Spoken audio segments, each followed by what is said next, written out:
in native wildlife. There we go. Yep. A large hive, native wildlife.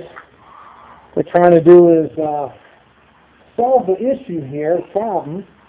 What it looks like is that we have a large honeycomb.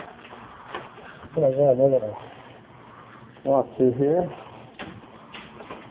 And we're going to inside here. And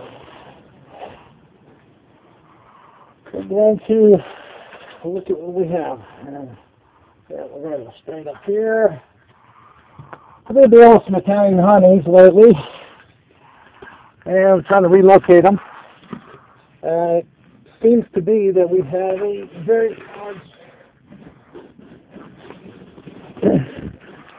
Oh, wow.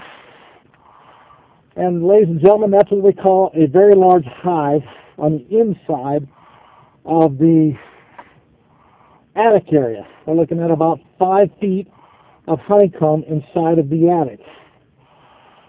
Now, that's fresh honey right there. And it looks to appear that we have some more exposed honeycomb just on the bottom there. The bottom side, you see the honeybees are working and replenishing their honey. So what we're going to do is we're going to cut this honey out.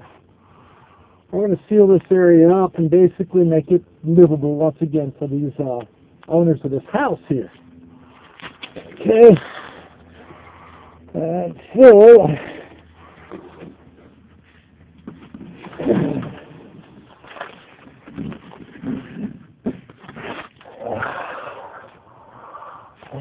so, very small hole for a very large guy. Okay. And so,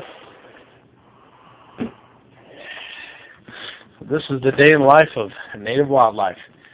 Where we do the job first, right the first time.